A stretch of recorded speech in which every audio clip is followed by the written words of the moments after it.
Mbote Kinshasa, Mbote Brazzaville, partout dans le monde entier, et puis République démocratique du Congo en particulier, Topessimino Bambote, partout Bozali, Boyebi Kenkumu, Azalakaye, mon côté, Tozalakana, de commissaires, Mbote.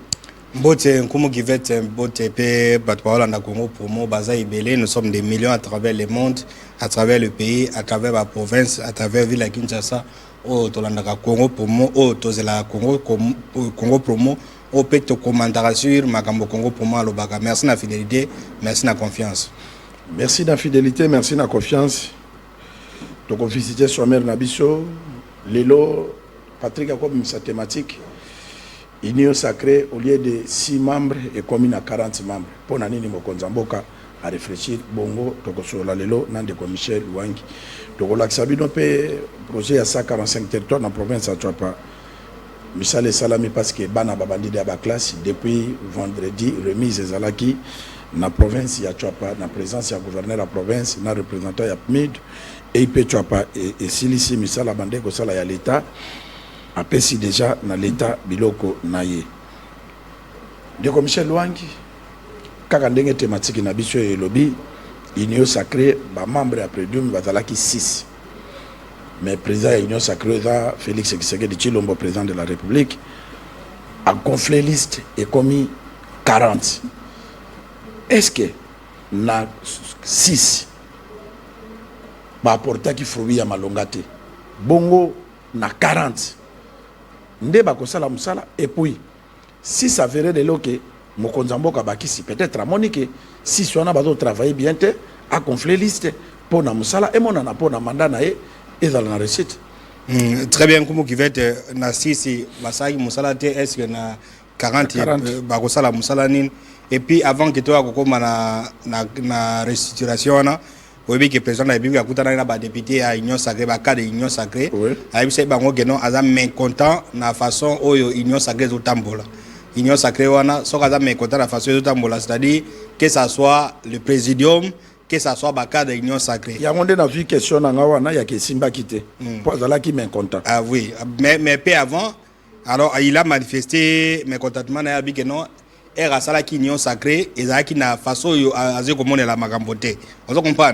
C'est-à-dire que lui en créant l'Union sacrée et puis dans la parti politique ou démocratie à Biezali, magamboté ça la c'est-à-dire lorsque vous avez une majorité présidentielle, vous avez 2 rôles.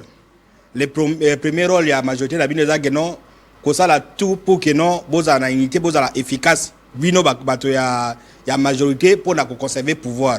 Pour conserver pouvoir, c'est-à-dire que non, la élection, la banine. Ça c'est la première phase. Deuxième phase, vous devez travailler pour l'intérêt général. C'est-à-dire, intérêt général, vous avez un gouvernement ici et pas la bino. Non seulement que vous devez vous retrouver entre vous comme majorité à conserver pouvoir, mais aussi donner une contribution pour que non, Mboketa mola bien, pour que Makambo salama bien. Alors quand le président s'est rendu compte, ou lui-même l'a manifesté, dans la compte dans le cadre de l'Union sacrée, que non, en tout cas, de façon à celle qui l'Union sacrée est en côté. Et aujourd'hui, on a restructuré. Maintenant, on revient sur votre question, est-ce que na 40, na 6, basala gelo kwa malongate, est-ce na 40 ni nego salama? Il faut mon na 6 iwana, il y a eu quand même des remous. Parce que les 6 c'est considéré comme s'ils sont au-dessus de la mêlée. C'est vrai que aujourd'hui, ils étaient représentatifs. Vous prenez le secrétaire général de IDPS Kabouya, vous prenez le président MLC Jean-Pierre Bemba, prenez le président Bahati Lukwebo, Sama Lukonde, ainsi de suite, 6 né Bazalagi. Alors, l'union sacrée, c'est eux. Vous comprenez comment ils veulent. L'union sacrée, c'est eux. S'il y a des avantages, c'est eux. Alors, c'est pourquoi vous avez constaté, même dans la situation de guerre et agression, en tout cas, comme qui s'est dépassé pour eux, c'est le présidium qui devait faire tout ce travail parce qu'ils ont été honorés. Alors, le président s'est rendu compte que non, au lieu de la problème, on a éclaté. Et là, je crois que tout le monde va se retrouver parce que dans la province, chaque province, d'abord, qu'est-ce qu'ils doit honorer comme critère? Tout parti politique à majorité présidentielle, ils ont appartenu à 7 députés.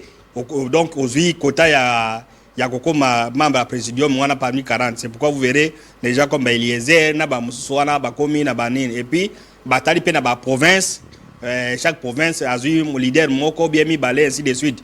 Vous allez dans Tchouapa, par exemple, c'est Guy Londo qui a été élevé dans la Yanine. Alors, au moins, bâtonnet de Jean-Pierre Bemba so moni na planification na eloko na bango basalaki, vous verrez Jean-Pierre Bemba leader parti politique parti politique qui a plus de 7 députés originaires il y a Siloubangi. Est-ce que vous avez compris? Avant c'était leader au niveau national, mais si ko yo mutu na mutu azongi na province comme Bemba représente Siloubangi, Guy Luando représente Chouapa, Musu ba représenter Kasai, c'est-à-dire que il n'y a pas basali bazui 40 membres dans chaque province pour na eza la lisusu tendenge ezala ke ba représenter ka ba lobela kaka pour na Kinshasa parce que ba fanda kakawa mais batindi bango pour na basala pe misala union sacrée eza la palpable na ba province na et puis chaque leader a son asiko na province na ye. Vous comprenez? Donc il n'y aura pas un leader extraterritorial oyo geno na makasi na ye aza partout, donc on a ramené chacun. Je crois que si Patrick est la réalisation est prête, on peut nous montrer nani tableau on a ramassé, on a pris presque tout le monde, chacun dans ma province, dans papa, on a et voilà, les noms sont là, on les a non parti politique où ils ont regroupé, mais il y a quand même la liste, voilà. Au moins il va composer de Kabuya Chilumbo Augustin, député IDPS, donc Luando Mboyo Chouapa, Lutala Moutiki, Sud Kivu, Lutundula Pala, Sankuru, Masuka Fifi, Lualaba, tout ça. Donc là, on a, voilà, Namoni Bakomito, tout ça, Otuele. Donc presque toutes les provinces sont représentées. Namoni Bamungala, Namoni Bani. Alors maintenant, chacun doit aller dans sa province. Le rôle n'est pas jouer dans l'union sacrée. Ba adhérer bateau, ou bien ba fidéliser bango dans l'union sacrée, ou bien, et l'eau qu'on y apporter bango dans l'union sacrée dans la province. Parce que tu as qui sont qui sacré pas un problème, perdu moins 6 personnes, bakobenga bango qui tous en réunion boye tous pour na ba conseil des ministres, pour na ba député na bango pour na ba disco. Ndenge batindi bango na ba province. Et ça pour nani parce que bato ba comprendre de commission. Non, c'est-à-dire que là le président leur a offert une passe en or. Vous comprenez? Parce que quand le président dit que na moni il y aura ouverture ou bien et bandozala, excusez, pour na bato ba comprendre. Donc, le gouvernement du national a annoncé. Va représenter l'Union sacrée Batini Bango dans la province, va force. Pour na Batini Bango dans la province, c'est-à-dire que identifier la province. Non, il y a un lobby d'identifier Bango. On peut dire que non, Batini Bango dans la province, mais identifier Bango dans la province. Parce que peut-être que Mokonzamboka a raisonné, à lobby, il y a aussi des valeurs dans la province. Mais les valeurs, on est au banate. A poussi Bango Kuna pour travailler, ba valeur, ba dénicher ba valeur. Oyo bakoki de loko tambu samboka parce que zana mutu musaka takabilanga mais contribution ne koma ke pa mokonzamboka te peut-être atie bango na modèle wana pour na ba même pe émergence na bango awana na capitale la république ou bien tant mosusu ba proposer mais soki eza bongo na ndenge to yebi politique na biso de Michel batie mutu par exemple nkomo qui fait représentant ya province Équateur par exemple aluka bato est-ce que ngai na koluka bato bazala ngana zanga gato omoteke loko ane ko pesa pe mo kutu injustice yende makasi. Très bien, avant de répondre à votre question, la comprendre place avant de répondre à votre question, l'émission est en direct 84 pour les appels 81. Batouba benga na 81 sont intervenir 84 appels en direct 81 et ça pour na ba message mais à respect à thématique na biso. Si vous respectez thématique to katio. Alors non, au moins une question tourni, c'est une question très complexe, difficile à répondre, mais on peut répondre ça facilement. D'abord, le président, en éclatant à persistance dans l'Union sacrée, va valider l'Union. Vous comprenez? C'est-à-dire, il a promis d'abord il y aura un gouvernement d'ouverture. C'est-à-dire que si l'Union sacrée, si les 50 postes sont dans le gouvernement, vous comprenez? Il y aura une réduction, peut-être il y a 10 postes. Vous comprenez? Ça sera 40. Parce que dans les 50, c'est tout le monde qui s'est retrouvé. Maintenant, d'autres personnes vont entrer, on quitte à 40. Tant que 30. Tant que 30. Un parti politique qui avait 3 ministres, il faut se rendre compte que non, on a 2 ministres. Un parti politique qui n'avait pas il y avait un ministre peut-être à se retrouver au profit à Batouana. Alors, Batindi Bango n'a pas province, c'est-à-dire que non, c'est le moment à tester Bango à travailler. Vous comprenez? Quand travailler, peut-être quand ils vont travailler, ils peuvent les convaincre que non, moi j'ai ma majorité présidentielle, ça ne sert à rien même. On peut prendre des personnes X ou Y, ça peut l'impact du monde dedans. Je disais, il est responsabilisé pour que non va s'approprier na mettre en place na bango pour ne pas se retrouver même à ce qui concerne le gouvernement pour que Union Sacrée APDP va siéger bango moko va se retrouver. Ça c'est le premier élément. Le deuxième élément c'est le problème à représentativité. Vous verrez dans ces leaders là qui ont été envoyés dans la province, certains d'entre eux sont comme des petits dieux. On doit comprendre. Très bien. Ils sont comme des petits dieux. Alors quelle relation va exister entre un leader X qui dans la province Boye, mais là-bas vous avez la majorité présidentielle, disons, il y a une union sacrée Zali, il y a un gouverneur, tout ça. Rapport ni na kosala yango na bateau bazakuna o ba travailler déjà.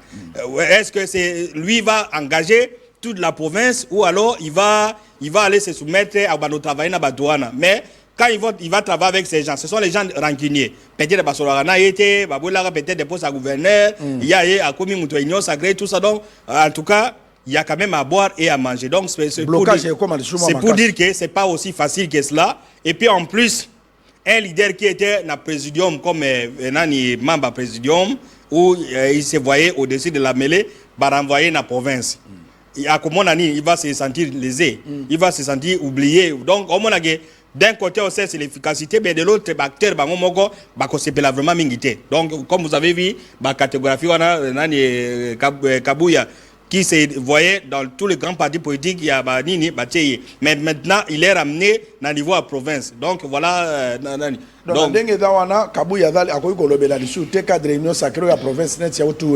voilà. C'est ça,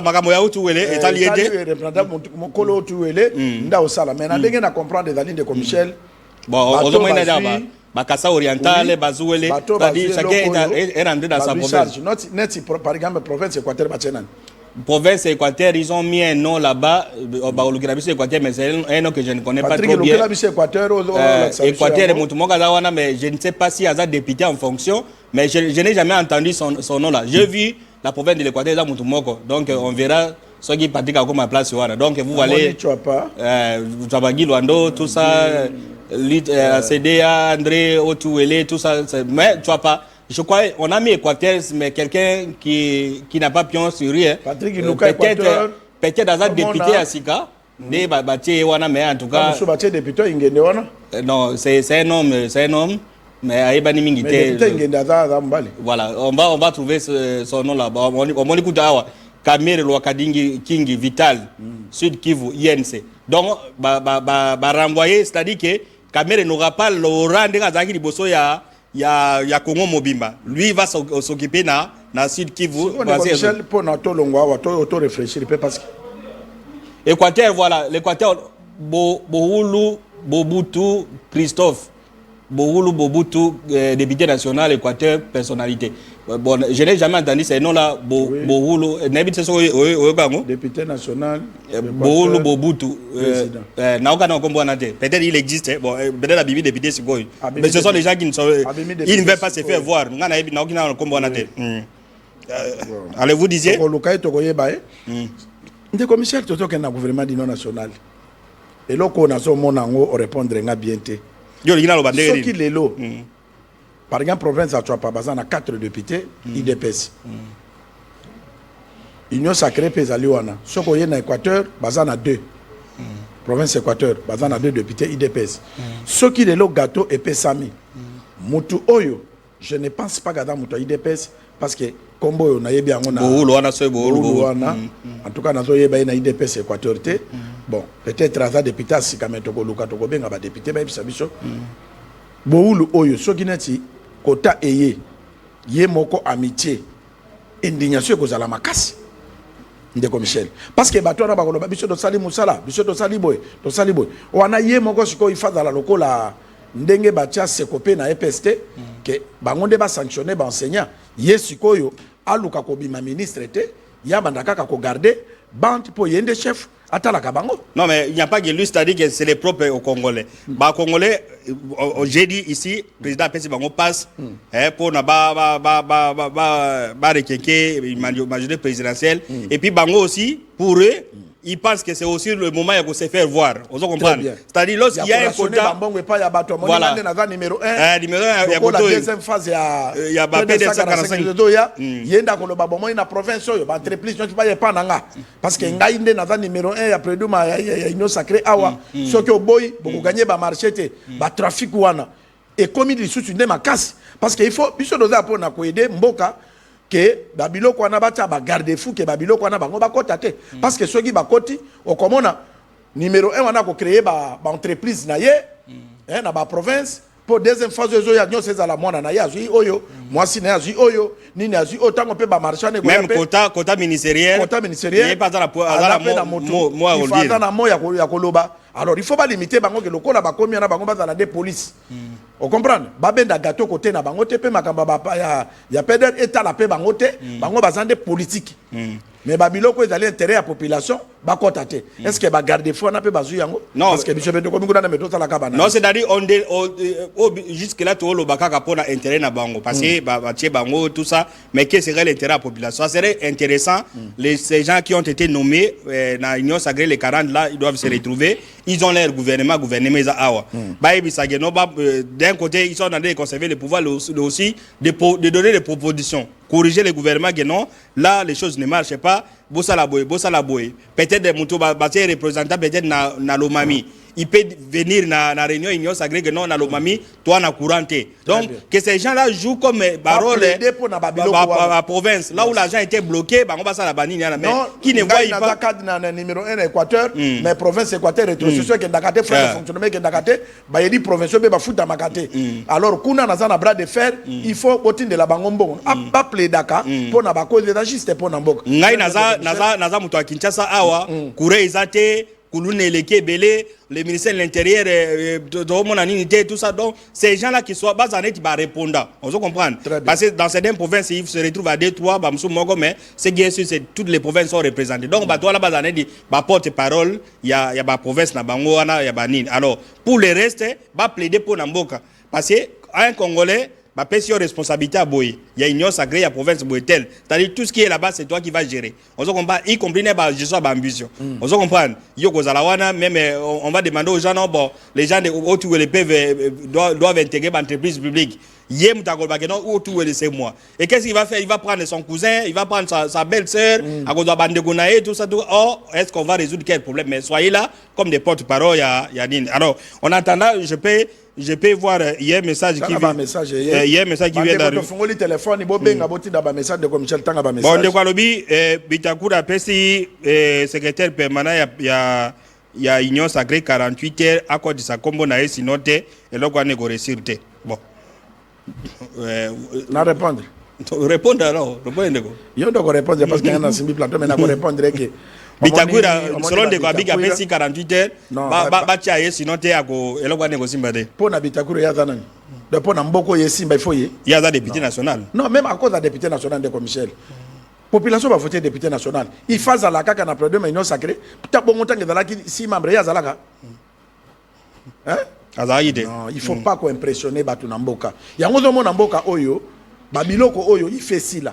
Yango to lobi que même na gouvernement du national, chef de l'état le acteur oyo basabo batroko la Bitakura na ba fa na assemblée nationale, basala comme ça na mango parce que il commence à exagérer. Comment yo ko pesa mboka itimato mais que soki nga ite basa ba tia payer te. Pour soki ba tia ye a okoma na importance makasi. Donc itimato ma personne a bâti de total la soki nyo sagrange aussi parce que le plus intelligent de la République est Zakakaye. Voilà, il y a un autre message, le débat est ouvert, téléphone ouvert sur réaménagement à l'Union Sacrée, va passer à 40 membres, est-ce que ça va apporter quelque chose et est-ce qu'on t'a vers la recherche d'efficacité? Ndeko Michel continue dans ma message. Ndeko a commis message à Pesti, félicitations à la chef de l'État. Badonné de Bakamere, Bamonana qui bazali kolo ya Mibeko bazali kolo, merci ko yo Kamere bazali qui est na Sud Kivu. Très bien, Monique Lokwana, Ndeko Michel, Tolo Bapé vérité, Bato Balaki n'a pris le Bakoma qui le la barrois. Et Batebele Batanga qui chef de l'État, Balongo Labo, il y avait même Batomanda Goloba, tu n'as pas député national à l'Obino, et dans la signature, moi, va signer pour la caméra. C'est que mon compte. Bato Bakoma Loko la Banzambe, parce que même dans le moment il y a guerre, Batako s'est affiché. Alors, censé la on va diriger Bato. Bapé sa bateau, Bato Salam Sala, Bazo Apé, pas la responsabilité pour na mboka et kende liboso. C'est une très bonne chose. Continue. Bonjour Congo promo na landi bino mais intérêt à la population ils ont nini bazo kabolaka ba poste nana ko défendre la population. Non, ko défendre la population ils ont nini de Michel. Ko défendre la population mo ko zamboka zo luka. À la limite quand il fait ça, bazala qui 6 a commis 40 et zali pas monnaie intérêt à peuple zala qui te pas babati ba caméra ba tebele belé wana a monnaie que bazo solaka masona bango ya ba parti politique bani ta l'Assemblée nationale en wana est-ce que basi basala ta cabinet ezate en Sénat ba entreprise alors ba biloko wana lelo lokola chef de l'état ta bimisi cabinet na ba cabinet ministériel pe ebimisa primature pe ebimisa pona mbonga mboka ekendaka teke mutu moka zozo apesi mona na ya apesi na nezo ebanate ba ti officiellement ba arrêté ba ebima. Bonjour bato bafuta salamu mukuze l'état va appeler à bonjour Congo promo na CP une initiative yana mais logo zo be union sacrée eza songi na suspicion ba moni ba union sokaka ke baza bato mabe donc il faut qu'on tia bango kal. Non, mokonza mboka za la hauteur omoni soki Félix Tshisekedi ayo kaka songi na mboko, c'est-à-dire quoi ndeko Michel mboka eza na nzala place est-ce que yo yebaki na kala politique bandaka koloba maboy ba jeune ba telemi na kwa ba discuter politique mais lelo eza pauvreté ba politicien pe bato ba komisi bato na modèle wana parce que oya tie 100 personnes pembe na ibo yembela kanga bobine la kanga ngana ko pesa bino mbongo mutana pamoni opona nini ngana yembela kena bine lenga pe na koma député nga pe na koma boy ozomon est-ce que yo ndimi mandenge mboko ezalaka na ba époque ba maréchal bitakura te de malobi non lokola ba serre so ba tienga te eloko ane ko simba te mais organisation mboka so ba tie yote oso zo ba fonction okuma ba ministre na mboko za député national o pe ba sala te bazali pourquoi ba ko intégrer bango te kaka yo soki ba tie yote simba te on est ba ennemi ya mboka. Voilà, bonjour Congo promo tomoni idée ya mokonzi ya mboka eza ko impliquer ba tonyo so union sacrée mais même si bazalaki na monaki kaka moko bien mi balende abandé ko kitana terrain est-ce que ba mususu wana ba kopesa bango ba mbongo pona ko kita pona sensibilisation. Ça c'est la première question. Maman Victorine abengi na commune ya Kalamu alobi bonjour Congo promo biso awa na Kalamu insécurité ezali bakuluna baleki est-ce que bato union sacrée bazoye bate répondez même à leur place. Très bien makambo ya bakuluna wana eza union sacrée te eza ministre ya intérieur gouvernement provincial gouverneur ya province ba bourgmestre ya ba commune ba trouver solution eloko wana et puis na ministre ya justice ndeko Michel soko tamboli na bakacho to di plein et pas na barumbu somo so ba wike bato bakufi na kata kashoba cha tembete saturation et dans ma casse siko police etia bato na wapi il faut ministère ya intérieur bazo solution bazo na ministre de la justice baye bakozongisa bato na makala on comprend ça c'est 1 2 2 ba policier baza na bauture du travail te soko kene na matete ko komino yo fandaka na barumbu komino nga na fandaka ba policier ba kendo sala intervention na moto. Alors, est-ce que bango ba yebi ango te qu'il faut ba aider police na voiture de travail? Apparemment il y a un appel. Ils ont ba police ba beta bango ba mabanga pona manque ya voiture de travail. Ba aider bango ba sala musala censé la dia manyo soka mokonza mboka. Ba nommé général yo za général commandant ville à Kinshasa, bongisa musala na yo, alonde komboto benga bi kombo nani. Allô? Bokota kite okoti obipé. Tala unité zamuke il faut tchaka unité belé pour na bobenga. On comprend? Voilà des police na biloko ya musala. Voilà bonjour Congo promo union sacrée bazoyo kanate na moni moko awa azo modire ABC ba chef coutumier ba loka muninga na bon il a donné les noms mais on va pas citer les noms de ABC ba allons de combo to bengi wapi combo nani? Na benga na moto atopa. Obengi na province atopa. Na moto atopa. Comment on va la mo gil wana na mongo belé. Na moto atopa abukungu na lwani. Comment on va la gimoyo. Bakoki ko pesa bato mosusu na atopa kwa mongo belé. Ko pesa bato mosusu na atopa te c'est légitime. Zela na tuna yo zela. Zela ndeko awa ezali makambo ya ba NT ou bien NT balobi ba yo ko maintenant bato babimi on pesa ba membre ya union sacrée yo contribuer na yango ba makambo te moko ajol non ba ata moto moko ajol to moto amokoto qui a dans bon webele Kagagi a vu gouverner déconnailler a vu bani déconnailler pas le moyen pas doit motomoso bataille. Merci beaucoup. Merci beaucoup. Ndeko na eloko na to banda ko lobelela yango awa chaque fois. Ya lika baba NT. Kozwa téléphone na yo te poza na problème na Gilwando ou bien olingi osala boye. Oko sake boye. Gilwando atikala ko tia noko na ye na province te. Noko ni apostila ki na gouvernorat ba eli provincial. Prenez d'abord cet appel. Donc azala ki voter na assemblée provinciale. Et zala ki gi mutanoma ki était. Alors ndeko obengi wapi kombo nani? Alors na bengi na commune Ngaliema. Obengi na province ya Kinshasa na commune Ngaliema. Combo et puis contribution. Je voulais juste il n'y a rien de nouveau. Tout ça. Il y a malongé dans la moitié. Là, bateau bâti. Le moteur ça n'a eu quoi ça n'a été. Mais yo za pessimiste ndeni yeso pesa bango. Pourquoi pesa mboka no chance te?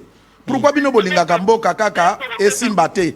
Mo pesa ka pe chance. Mo konza mboka excusez ndeko. Non, excusez. Retirez phrase wana ya aventurier. Okobenga ba cadre bazo gérer mboka te ba aventurier. Loba ta phrase musu s'il te plaît. Allô?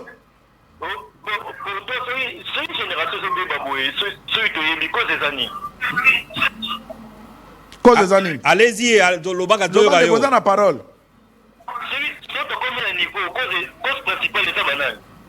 Eza banane. Merci Ndeko. Oko ko loba to comme ozomela maloba. Omoni nde nazawa nazana kosu même Ndeko Michel azana grippe. Mais soki tozoya to sala musala eza poto orienté mboka na biso to na mboka musute za Congo. Soki ozomona Félix Tshisekedi bazalaki 6. Prenez cet appel pour vous avez comme autant 40 eza po aluka récite pour na souci ya bino peuple. Alors tout est téléphone ouvert pour na bo contribuer. C'est important. Alors de kombo to bengi api kombo nani? Matis loba mo makasi. Obengi na province ya Kinshasa na commune Ngaliema kombo et puis contribution. Kombo na Monsieur Glody. Monsieur Glody? Monsieur Glody. OK. Oui, Ndeko Michel. Non, mais Nani, c'est-à-dire que vous ne pouvez pas voir toujours les verres à moitié vides. Donc, soyez basai likambo, ekobongate, ekosimbate. On est en train de trouver des solutions. Et à la présidente, et à la députée, personne n'a place à Zali, à la souci que non, Mboké marche bien. Vous comprenez? Tout ça, ce sont peut-être les initiatives pour que non, Mboké marche bien, tout ça. Yo, psychopésa, contribution, non, que non, bon. Na 6 basala iboye na 11 ba kozala brobe na 40. Alors ndeko obengi na province nini kombo na. Allô? Bonjour, comment on a parti? Diminuez volume à télévision de soyo ka ndeko. Alobi bonjour, comment on a parti? Bonjour. Obengi na province nini ndeko parti bonjour. Obengi na province à Kinshasa. Contribution na ba contribution. Oui, na bengi na Kinshasa monga fula contribution ngeza pour une émission. Na ko souhaiter na place ya président Olia Sala union sacrée wana bakisi ba nombre ya bato. Na ko souhaiter comme ça ya Sala au moins na ba province neto na 26 provinces wana. Na chaque province azwa élu moko pour asala gouvernement na ye. Bon, on a réussite parce que l'union sacrée, la première étape à Zalenango, et Zala qui n'a pas propre intérêt na bango. Ils ont mis le Zala bien que ça la que Makambo ya Rwanda na M23 na FC Salama. Il a montré que Batou ba komi ko benda na batiki président. Parce que Zala idée que non M23 au Zamboko la kisi bizarre bakei. Mais le président Zamobali alors à compter na bato wana nyonso te ye moko ayebi bato malamba azalaki moi 5 bakozanga te azoyeba misusu comme ça abakisi na compte ya gouvernement azosala sika gouvernement d'union nationale. Non, Ndeko Zela nano Ndeko. Personne n'est représenté 26 provinces et tout. Voilà, Zela Ndeko. on n'a pas bien saisi, mais oye que je dis donc pour Nayo, c'est-à-dire que le gouvernement, c'est un gouvernement d'union nationale, basé dans chaque province, donc un élu provincial a comme ministre national, c'est ça? Oui. Très bien. Oui, peuple congolais à chaque province ignore ça. Donc on va voter Moutouna Congo, on va tirer les présidents. Cela veut dire par exemple la Congo central. Dans la Congo central, il y a tout le monde Moutoumoko. Il y a un président, il y a un gouvernement. Très bien. Il y a 2 ou 3. Quand il y a un gouvernement. Une bonne contribution. Très bien. Au moins, on a besoin de réfléchir possible. Boy, on analyse en découvert qui tombe en déco Michel. Ndeko lobby boy. Au lieu chef Fatia Babilo ka ba union sacrée oyo. Parce que batebele ba yaki. On va venir. Ka kembo ke tomber mais diplomatie chef de l'état et simbi chiko balingi ba banda kozonga. Alors ndeko to bengi api kombo nani? Na bengi o Ngalema. O bengi na province ya Kinshasa na commune Ngalema. Na commune Ngalema. Oui, kombo contribution. Kombo rangezali Pasteur Emmanuel. Pasteur Emmanuel, contribution. Union sacrée, il y a chef de l'État ou a présenté au premier tour. L'initiative est acquis bien, mais entourage, les acquis déjà, prête, les acquis belé. Mais cette fois-ci, avec la vision de quoi autour de intervenir premier tour. Action à chaque province, à l'occasion de l'homme intègre, parce que nous sommes assis les justes se multiplient, le peuple est dans la joie. Avant la besoin de la sécuriser. À chaque province, à l'occasion de intègre, Moko a créé une nouvelle gouvernement. À gouvernement, si on va épauler pour que Tokendeti n'a pas de mandat. Le pays est en danger. Merci. Merci beaucoup. Non, mais contribution c'est une très bonne contribution. C'est-à-dire qu'au lieu que les ministres viennent, soit les ministres à Congo central, non, à Ibanité.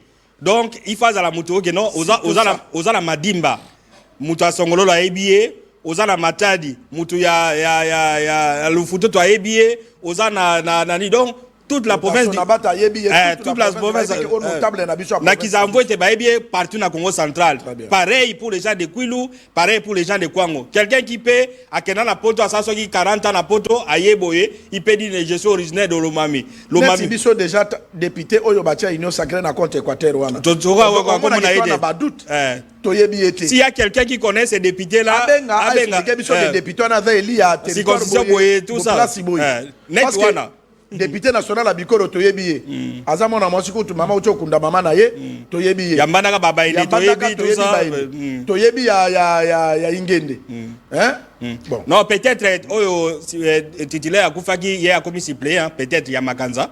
Non, il y a Makanzana na yebiye. Suppléant Makanzana yebiye, c'est mon petit. Donc, voilà qui n'est na barumbu. Pour éviter Babylone, on est au monde net moto bâti en Équateur. C'est quelqu'un qui n'est pas connu bâti. Donc peut-être que la Makanzana comme on a beaucoup akoko ban expérience en ndegeni parce que azala qui suppléant à remplacer des titulaires.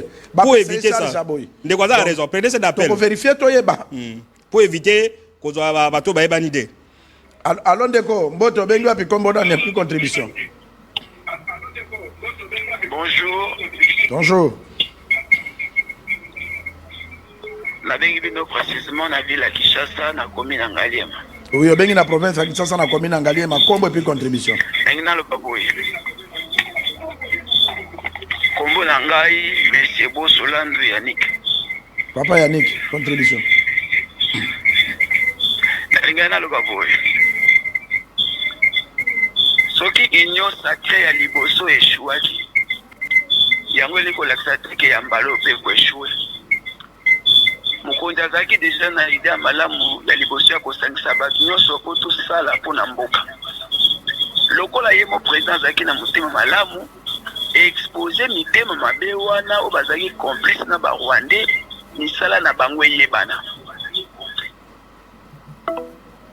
Voilà, donc une très bonne contribution. Unité muke faut bochaka ba unité va bobenga ndeko za occasion de pesibino parce que très bien, on le dit bien parce que mon konzambo avant ça les locaux ya benga qui d'abord bango so ba cadre réunion sacrée à la kisi bango insuffisance na bango pelelo abimisi 40 membres. Bon, tous un message de WhatsApp. Bonjour Congo Promo, s'il vous plaît, les 40 membres de l'Union Sacrée sont là juste pour servir les pays pour la guerre. Première question, pourquoi les gens de l'Union Sacrée ces combats entre eux-mêmes? Est-ce que ces politiciens sont nommés pour servir les pays ou servir leur propre ventre, commune de Mongafula? Pourquoi le gouvernement bâtit 5 millions pour la tête et Ananga? Pourquoi pas mettre cet argent de créer les compagnies, tout ça? Alors, répondez à cette question. Bonjour Congo Promo, s'il vous plaît, est-ce que les membres de l'Union Sacrée sont créés, juste créés pour la guerre? Pourquoi l'Union Sacrée va se combattre entre eux? Non, mais il y a un Mokonzambo Kamoni.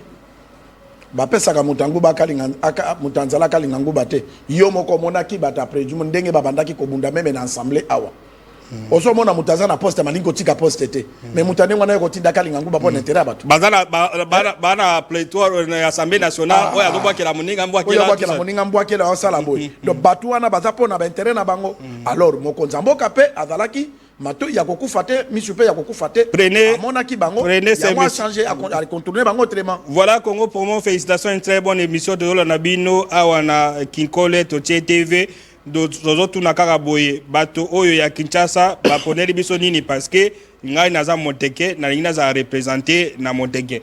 Bon, est-ce que la réalisation peut nous trouver bon l'idée Bateke va représenter Bateke bon Bateke bakolo Kinshasa? Non, Union Sacrée za pona bakolo Kinshasa te. Union Sacrée zali bato oyo bayaki koluka ko. Na zo pesa yo non c'est na koloba. Peut-être on peut nous trouver bato à Kinshasa to koye basoki bato à Kinshasa bazali bon Kinshasa na moni awa député national Mbuyi Mudela. Donc on a pris les députés élus à Kinshasa mais que non Bateke. Allez-y. Oui, et c'est là ko ya Bateke te so ba lebongo ba mongo pe bakoluka batete la bakoluka bakabalu bakoluka bakongo bakoluka. Na moni awa Mwabi Lumukala Pius Kinshasa. Non aza député ya Mwamba, c'est normal bazu bato ba Kinshasa. Ya zo luka so basaka Moteke ya za ili. Bakota député. Allons deko mbote obengi wapi kombo nani? Justin, Gamouche Justin. Oui, papa Justin, au Bengi na province à Kinshasa na commune Ngaba contribution. Allô? Contribution là est par rapport à l'Union nationale au président de la République a créé. Assez à créer. Et ça a créé, merci beaucoup. Et ça, il a créé la décision sur Banamboka. Ce qui est très important, moi je ne pense pas que même ngamo konde naza mupende mutabandundwa alors nako préféré na tende konanga akia trahir pour avantage ya biso peuple na continuer à applaudir parce que il est de bandes. Ce qui est très important président ça la posa batoyo bazana souci à peuple parce que tout total bien président a du pouvoir et l'autre on va dire le peuple d'abord. Alors le peuple d'abord, il a travaillé avec les traîtres au bazar toujours dans souci à s'enrichir. Majorité dans l'Union Sacrée. Raison pour laquelle l'Union Soya Moni Azam de formuler les ont créé l'Union nationale. Alors, ces derniers temps, on n'a pas besoin que ils ont l'obligation à chaque province pour constituer l'Union nationale. Nous avons la poste congolais à trahir Congo. On a un souci à peuple, on a satisfaire la population. À 100%, mais quand même, le peuple est satisfait. C'est comme ça. Donc, c'est question maintenant de beaucoup réfléchir pour approfondir vraiment la réflexion. Et ça, ma sentiment, et à un moment donné, on commence sur l'Union nationale, voilà, non, c'est pas bien. Très bien. Les commissions hollandaises. Oui, dans la ligne de ma contribution est très importante pour charger ma téléphone. Bon, ben, habitué de Zawana, quand même, la Mokonzambo, comme Makanisi, il y a un appel là-bas. Congo, et qu'il y a toujours Liboso, souci à Michel, Nankomo qui fait, il y a un allons de Congo, Obengi na province, Nini, et puis Congo, na contribution. Diminuer volume à télévision de Congo. Diminuer volume à télévision, Obengi na province, Nini, Combo, na contribution. Ndeko akei très bien ndeko Michel afana zongela Patrick mais ma biso na province à Tchapa tolanda remise ya EIP Tchapa ndenga remettre ba ouvrage nyonso oye salamaki EIP Tchapa pesi l'état centre de santé oye salamaki na ba école et comme ici on a maboko à l'état vice-gouverneur dans le bata vice-gouverneur gouverneur de la province a récupéré babiloko pour na compte il y a l'état oyo mokonzamboka a promettre qui va congolais dans la province à Tchapa misala et monani toke Tchapa bongo tozonga. Je remets la clé définitivement entre les mains des Tunides. Je vous en Merci beaucoup EUP. Monsieur le représentant du vice-premier ministre du plan, monsieur le gouverneur et président de l'Assemblée provinciale. Juste vous rappeler que EUP a la plus grande, pratiquement plus de programmes, plus d'infrastructures à réaliser dans la Capille, dans Tchapa, environ 44 infrastructures que EUP, c'est le représentant de la société civile. Donc EUP a 44 infrastructures que représente ici. Et cette infrastructure-là est extrêmement importante parce qu'on nous informe qu'elle va au moins polariser 8 villages qui permettront aux populations d'avoir un meilleur accès aux soins de santé. Merci beaucoup. Merci, Madame la référente du PNUD, Excellence. Je vous prie de bien vouloir recevoir les clés de ce centre de santé.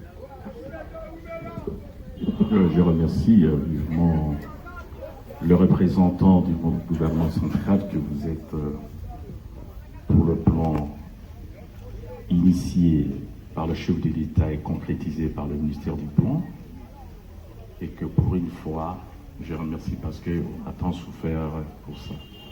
Et je voudrais aussi souligner qu'il y a de l'autre côté la Grande, il y a aussi d'autres territoires qu'on n'a pas vraiment encore commencé, je ne pense pas. Il y a Bokungu, Ikela, Djolu, qui sont en train de prénicher encore afin qu'on puisse hâter sur le programme et qu'ils voient aussi les œuvres comme ça. Et j'ai dit aux utilisateurs de ces infrastructures que ça n'a jamais été ici. C'est la première fois que le médecin, l'acte, tout le monde, tout celui est participé à la gestion, prennent bon usage de cette œuvre grandiose. Je remercie la population de IA et l'administrateur du territoire. Il faut essayer d'envisager, chaque fois je l'ai dit bien avant. Très bien, félicitations Dr Johnny Ikwa. Vraiment, Zambena Bakoko Babatela yo, Babakisela yo Mikolo, parce que Misalo Sali et Tikali na banal, bana ya bana na biso bakobetaka histoire. Que Zali na de Konabisho Moko a gagné un marché.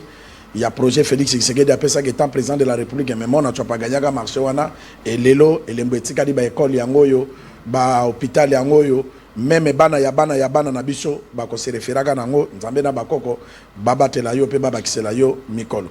Ndeko Michel, quelques messages vous en avez. Voilà, Congo Promo en direct de retour, 81, message 84 d'appel. Alors, Ndeko Abibo, bonjour Congo Promo. Nazo Landabino, na commune ya Makala, émission Nabino, émission à vérité. Naza, moi, na Équateur, na sala, na fonction publique. Naebi, combo ya motowana te, o bache na Équateur, comme moto ya union sacré. Naebi était. Patrick, on peut nous trouver ça nom de l'Équateur.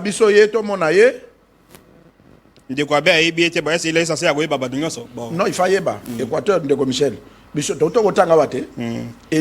nous trouver ces noms-là. Et puis, ceux qui m'ont député, m'ont baboni, n'y ça gagne, comme on a eu, dans cette condition, on a payé cet appel. Ndeko bipete benga. Ndeko bipete, Ndeko Michel. Voilà. Bipete, allô? Allô Ndeko, Mboto bengi wapi kombo nano bengi na province nini kombo contribution. Oui, allô, bonjour. Bonjour. Na bengi na la province ya. Bonjour, na bengi na la province ya Kinshasa. Oui, na province ya Kinshasa commune. Na la Tchapa. Oui. Na territoire Bokungu. Oui, Tchapa na Bokungu. Contribution. Oui. Na secteur ya Luando. Allez-y, Loba. Loba non Ndeko. On s'en fait des abos là. Na secteur ligne botier de Kona. Na secteur ligne botier de Kona biso excellence Guy Luando pour représenter biso na Tchapa. Eza malamu. Pourquoi aza motoyi bani? Aza motoyi bani complet. Aza ba relation pe ba makamwa sali ba kilo provincial bani ni ba initiative na eza malamu. Merci beaucoup. Oyoki. Patrick, zongisela bisonini ya Équateur wana. Oyoki tango batie Guy Loando. Comme Bohulu Bobutu. Bobutu. Député national, Équateur, personnalité, membre. Donc voilà. Il fallait pas commencer comme ça. Bon, bateau bayebi. Bayebi Bohulu, bateau Équateur, bayebi été. Donc on doit éviter les choses pareilles. Est-ce que Mbanda nani ingende bimisaka député moko? Province ya Bikoro est un député national moko. Mbandaka bazana Mibale. Bayende na. Bon, dans tous les cas, on ne va pas perdre du temps. Ceux qui m'ont dit Bohulu, parce que on veut les choses transparentes. C'est-à-dire que nous avons représenté l'Équateur. Nous avons remplacé un suppléant. Alors, Tokobeng élite à grande Équateur, il faut que nous combo naé, as député national na circonscription il faut toyer bailler parce que awa tozo ye batte to lingi toye babatu wana moni Guy Loando kasi ko yo qui appelle toye billet contestation exacte tous les 6 territoires de la province à Tchapa baby que Guy Loando. Et puis na bateau union sacrée à province union so moni kombo anezo ozo douter yango appelé bobenga boye bisabiso ke ko yebité donc c'est important parce que ba même mokonzamboka na ninité allons deko Mbote obengi wapi obengi na province ni puis kombo na contribution na la province qui se ça la commune ya Ngaliema na Delvo oui Delvo contribution na lobby boy olie bakamata mutu moko na province moko ekopesa mokonzi pati okomona ekozala oyo asali droit mosusu asali droit bato ya droit babimi ebele na province province nyonso bakotia wapi na économie bakotia wapi na finance omoni eza mwa pati très bien asala nini kasi donc kotia moko nde wana alors il faut bapesaka 3 personnes na 3 personnes batie badomaine différent. Non, Ndekozela. Awa tozana union sacrée, bazaki na 6 membres, bakomi sikoyo na 40 membres.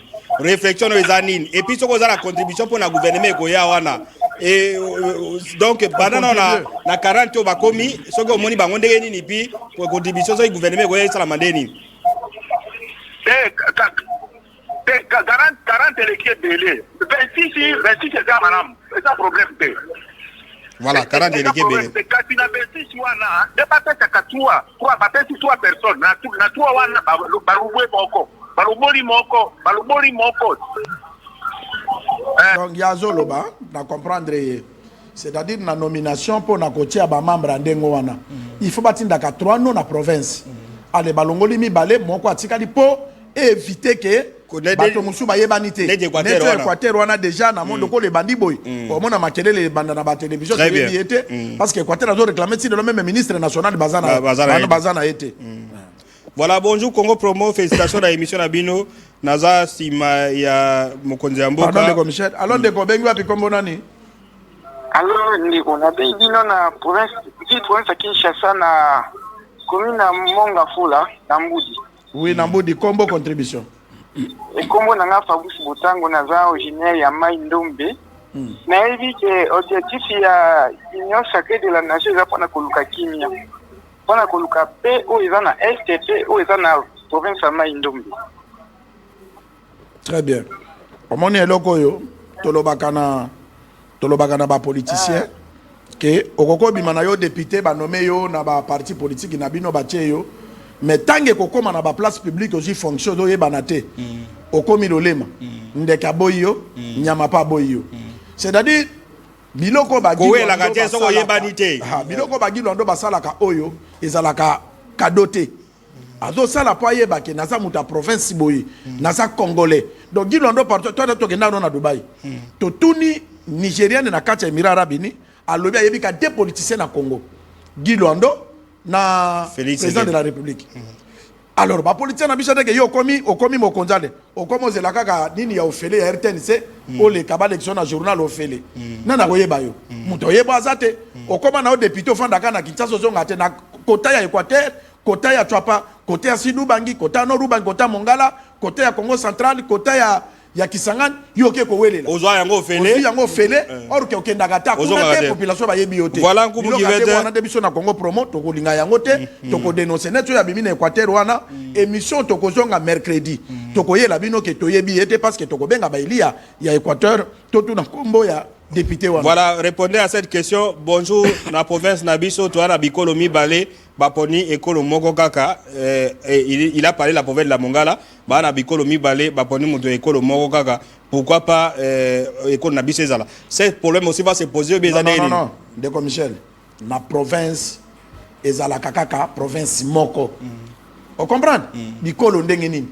Bino boza bana ya province moko bokoma na bikolo ni fala lo bageto za minoko soki mutu ya province ya territoire wana zo lo ba yoko yokate siko bakotondisa bakozwa na ba si territoire par exemple tu vas na si territoire bazwa ikela bazwi bokungu bazwi monkoto bazwi befala Congo central ba territoire yo baza représenter ya na sens voilà très bien de Michel biso to lo bakaka parce qu'il faut to lo ba mboka ya ba congolais nini to kosala ke to lo bate il faut to lo toko aider pe mokonza mboka yenda za fulu ya munene o toko bwaka bakasa na biso parce que yenda yebi ndenge ndi na kopona o ya malamu na o ya mabe eloko mokonza mboka sali même ba politicien même o babimi de lo na union sacrée ba tout à toloté ba sala pe lolendo te parce que la kisi que chef Mikolo yo azo fule mule auto bimisa cabinet abengi ba union sacrée pas longtemps nouvelle organisation ebimi pona ke bazala kisi ba komi 4 c'est-à-dire mokonza bandi ko tambola sikoyo pona a faire fonctionner ba attribution nyos na nyos bazo sala oyo biso to ko senga pe na ba province bazo souffrir ba appel les oya awa ba message les oya mi balé ba komelinga ya nkumo bongo banda ba gouverneur ba koma rétrocession ya ka des frais de fonctionnement ya ka te ba ko vivre ndenge nini ezo ko mama awa bino ba membre boleki na union sacrée bo plaider na ba biloko wana parce que bato basana ba province ba pe ba congolais ba na droit ya ko vivre mbongo na bango ekenda ka te pourquoi yango moni pe ba gouverneur ebele ba malgré ministre ya intérieur alobi ke non bazonga na ba province mais ba gouverneur kozonga na ba province botie bango defa koni ba futaka bato wana te bibembe na ba province ba ya ko tondela bango bo trouver pe solution ba mbonga ba gouverneur la province et Kendaka c'est important de commissaire télévision zalitango voilà nani toto lo ba maindombe a ramoni réalisateur la biso Patrick apesi de maindombe soki David Bisaka aza vice-président de l'Assemblée provinciale ya maindombe voilà yeyo azo fêter anniversaire na ye et lelo mukola mo lelo donc alors pour le reste je crois que Congo Pomo Botali comment les Congolais ont appelé par rapport à la mise en place de l'Union sacrée c'est bien ya kotia bato bayebani pour éviter makamba na gouvernement ba ya kotia moto ya olomami bayebiete net moto Équateur là c'était Bourulu ça soit député bato bayebiete tout ça donc le président a fait une bonne idée ya ko élargir le champ mais bato ba pona bato bazala ba base bato bayebani quand bien même vous êtes député mais vous devez vous faire voir que non moi ya ko contester exact moya ko contester zaten komona de commission na lobaka chaque fois que tozale balé parce que ozala riche ozala na ba citerne ndenge nini okotika la ko kange balé mabokete toza ko sala kaka ko senga na bana ya Équateur grand Équateur be province ya Équateur o eza géré na bobo boloko bolumbu o ya yebi boulu meto lingi to mona ye poto ya mbaye parce que tona ba message na bana Équateur ba contester ba lobi ba yebi été mais asa nommé na président de la République étant que représentant ya union sacrée na province Équateur ce qui te montre que tu as mercredi na plateau awa ou bien tu as la bino ba précision pour naie comme on a des commissaires de bazale balé au bakanga mabokete bye